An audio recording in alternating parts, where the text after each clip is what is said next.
Composting. So I wanted to talk about composting this week because I think it's really important. But what is compost? Like, what is compost even?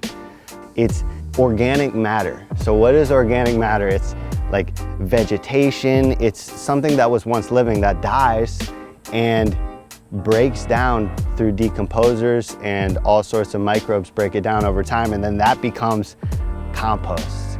Okay, so now that we know what it is, like, why would we even compost? Like, why is it like a trendy thing like that's going on right now? Because instead of sending like our banana peels and stuff that we could make compost out of to the landfill, like throwing it in plastic trash cans and then bring it to the landfill and then making more methane gas emissions, we could use all that energy, break it down in our gardens. It's fertilization, it's nutrition. So with our understanding of science and microbiology, we can use composting as leverage to build soil and to lower our carbon footprint. It's a resource. That's the reason why we do it. So what I do is I have a little composting bucket next to my sink, and I put my little eggshells in there, my banana peels, orange peels, whatever else, and then I go take it outside and I go put it in my compost. Whatever that compost is. If you have really heavy mulch in your food forest, I literally just bury it under my bananas and kind of switch areas and bury it really deep. Literally just composting in the ground. That's what our kind of ancestors used to do. Or you can get a fancy composter or tumbler. I don't really like those spinner ones. It's kind of hard to get the soil out once you've made the soil. It's kind of not that easy to use. So I like simpler the better. Honestly, what we do at the shop here, like at Urban Abundance headquarters, is we take old fencing and then we build cages, and then we throw all the vegetation and mulch and stuff and kind of build the compost like lasagna style, they say, where you just layer different browns and greens. So browns like mulch, like woody stuff, carbon, branches. You want to have browns, and then greens like grass clipping, like, you know, kitchen scraps, like more nitrogen stuff. The browns, the more carbon. So you want a healthy balance of both of that.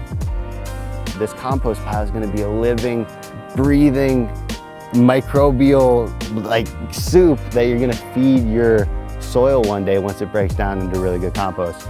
So you don't want it to be too wet, like sitting in water, or you don't want it to be too dry where like there's no life in it. So you want it to be a nice moisture, and you also want to have airflow. You don't want to, you know, when you like maybe left something in a bucket too long, you open that up, that means it's anaerobic. That means there's no air. It's gone anaerobic, is that smell.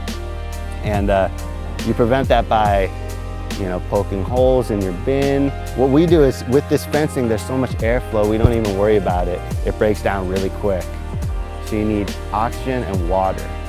It's like what life needs, right? And you could actually get creative in your garden. Like, say you want to do a lot of mushrooms. They love carbon-rich compost. So you might want to do a higher browns than you would greens and kitchen scraps. So it's really fun when you play with it, but the idea is that all this organic matter breaks down into really, really good soil we can grow in. So it's good to tune into that and use that to our advantage, and definitely integrate that locally instead of just buying these bagged soils from the store. Who knows what it's made out of. So that's the idea of composting. That's why we do it. If you're trying to grow food at home, it's literally the next piece of the puzzle is composting. Get with it, let's compost.